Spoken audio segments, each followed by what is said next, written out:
Bismillahirrahmanirrahim. Assalamualaikum warahmatullahi wabarakatuh. Alhamdulillah, alhamdulillahi rabbil alamin.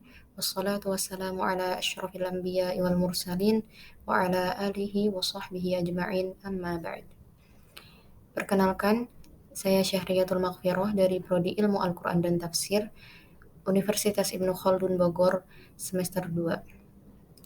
Insyaallah pada kesempatan kali ini saya akan mempresentasikan materi Ulumul Hadis yang diampu oleh Dr. Ahmad Alim LC.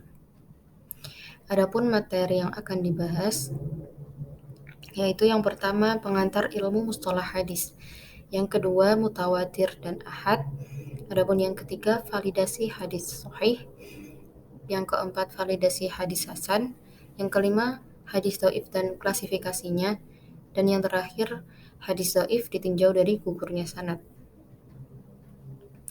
Memasuki bab yang pertama, yaitu pengantar ilmu mustalah hadis. Kemudian apa itu ilmu mustalah hadis? Ilmu mustalah hadis yaitu ilmu yang mempelajari sanad dan matan sehingga bisa disimpulkan hadis ini hasan, sahih, makbul, atau mardud. Kemudian apa itu sanad?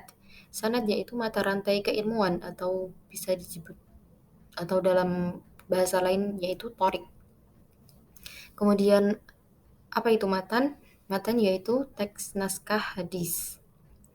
Kemudian tujuan mempelajari mustalah hadis agar dapat mengetahui hadis yang dapat diterima dan tidak, kemudian tidak menjadi pendusta, dan bisa mendeteksi orang yang berdusta.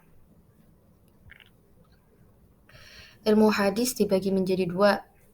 Yang pertama, ilmu hadis diroyah, yaitu ilmu yang mempelajari sanad, matan, sah atau tidaknya suatu hadis, dan untuk mengetahui tentang perawi beserta sifat-sifatnya.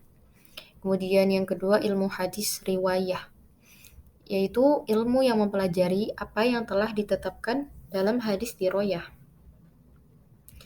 Kemudian bab selanjutnya, bab 2, kita membahas mutawatir dan ahad.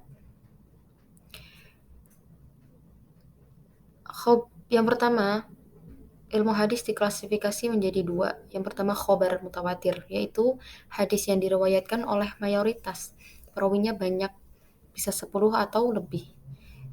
Dan di sini sehingga tidak dimungkinkan adanya kedustaan. Adapun faedahnya, yakin, pasti, dan ilmu daruri. Khobar mutawatir terbagi menjadi dua. Yang pertama mutawatir lafzi, yaitu hadis yang secara lafaz sama persis dengan yang disampaikan oleh Nabi SAW. Contohnya, yaitu hadis tentang orang yang membuat masjid di dunia, maka akan diberi rumah di surga. Kemudian yang kedua, mutawatir maknawi, yaitu hadis yang maknanya sama, namun lafadznya berbeda. Contoh dari hadis mutawatir maknawi ini, yaitu hadis tentang ketika berdoa mengangkat kedua tangan. Kemudian klasifikasi ilmu hadis yang berikutnya ada khobar ahad, yaitu hadis yang diriwayatkan oleh personal atau individu. Ada kalanya 1 orang sampai 10 orang, namun tidak lebih dari 10 orang. Adapun khobar ahad terbagi menjadi 3. Yang pertama hadis gharib, yaitu hadis yang diriwayatkan oleh 1 orang. Contoh dari hadis dhaif yaitu malu sebagian dari iman. Itu contoh dari hadis gharib. Kemudian yang kedua, hadis aziz, yaitu hadis yang diriwayatkan oleh 2 orang. Contohnya, tidak sempurnanya iman hingga Nabi lebih dicintai dari orang tua dan anak. Kemudian yang ketiga, yaitu hadis masyhur, yaitu hadis yang diriwayatkan oleh 3 sampai 4 orang. Ada pula yang sampai 10 orang namun tidak sampai pada derajat mutawatir. Kemudian memasuki bab selanjutnya, yaitu validasi hadis sahih. Syarat-syarat hadis sahih ada 5. Yang pertama, sanadnya bersambung, yaitu perawi benar-benar mengambil dari rawi sebelumnya. Yang kedua, tidak ada syadz, tidak menyelisihi perawi yang lebih kuat hafalannya. Yang ketiga, perawi adil, muslim, balik, berakal, tidak fasik. Tidak fasik itu menjaga ketaatan dan selalu menjaga muro'ah. Yang keempat, tidak ada ilat, yaitu selamat dari kecacatan yang dapat merusak kesahihan hadis. Yang kelima, perawi dhobit, yaitu hafalannya kuat, teliti, cermat dalam tulisan, dan tidak mudah lupa. Yang keempat, bab selanjutnya yaitu validasi hadis hasan. Hadis hasan terbagi menjadi dua. Yang pertama, hasan lidzatihi. Hukumnya sama seperti hadis sahih, bisa dijadikan hujjah. Namun turun setingkat dari hadis sahih karena kualitas perawinya kurang dhobit hafalannya. Adapun syaratnya dari hasan lidzatihi yaitu sanad mutasil atau tersambung. Dinukil dari perawi yang adil, tidak ada syad, dan tidak ada ilat. Contoh dari hasan lidzatihi yaitu sebuah hadis yang mengatakan sesungguhnya pintu surga terbuka di bawah naungan bayang-bayang pedang. Hadis ini diriwayatkan oleh Qutaibah, kemudian Ja'far, kemudian Imron, dan diambil dari Abu Bakar, kemudian dari Abu Hasan Asy'ari. Kemudian yang kedua, hasan li ghairihi, yaitu kualitas hadisnya dhaif, namun banyak jalur hadisnya, dan perawi tersebut seorang yang adil dan dhabit. Sebab dhaifnya bukan karena perawinya fasik. Contohnya, sesungguhnya ada wanita dari Bani Quraizah yang menikah dengan mahar sandal jepit. Keterangan dari hadis tersebut dhaif, namun banyak diriwayatkan dari jalur lain. Dan seorang perawi tersebut adalah orang yang adil dan dhabit.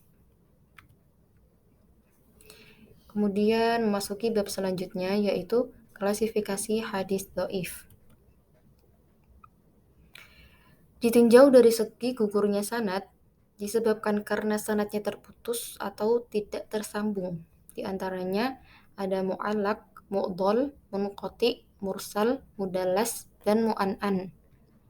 Kemudian ditinjau dari segi cacat integritas dari perawinya, yaitu perawinya tidak adil dan perawinya tidak dhabit. Kemudian ditinjau dari segi cacat integritas, yang pertama adalah cacat keadilan. Di sini karena diduga dusta, fasik, bid'ah, dan jahalah atau bodoh.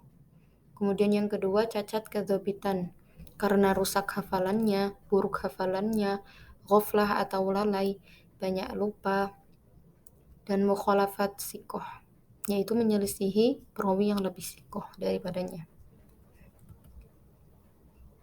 Kemudian memasuki bab yang terakhir, yaitu hadis dhaif ditinjau dari segi gugurnya sanad.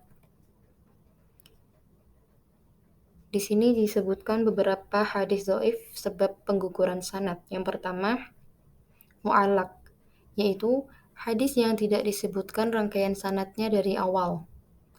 Yang kedua ada hadis mursal, yaitu hadis yang dihilangkan perawinya setelah tabi'in, sehingga tidak disebutkan sahabat di dalamnya. Kemudian yang ketiga ada hadis mu'dhal, yaitu hadis yang dalam rangkaian sanadnya terdapat dua perawi yang dihilangkan berturut-turut. Yang dihilangkan secara berturut-turut sehingga di sini disebut mu'dhal. Kemudian yang keempat ada hadis munqati, yaitu hadis yang rangkaian sanadnya terputus dimanapun putusnya. Kemudian yang kelima ada hadis mudallas, terbagi menjadi dua. Yang pertama mudallas isnad, yaitu perawi yang meriwayatkan dari gurunya, tapi hadis yang disampaikan tidak didengar langsung dari gurunya. Yang kedua ada mudallas syuyukh, yaitu perawi meriwayatkan hadis dari gurunya, tetapi dia tidak menyebut gurunya dengan julukan yang populer.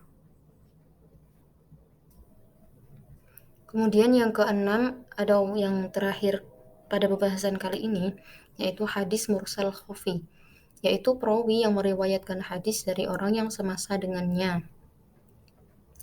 Adapun contoh-contoh hadis yang belum disebutkan, insya Allah akan dibahas pada kesempatan berikutnya. Wallahu a'lam bishawab. Jazakumullah khair 'alal ihtimam. Wassalamualaikum warahmatullahi wabarakatuh.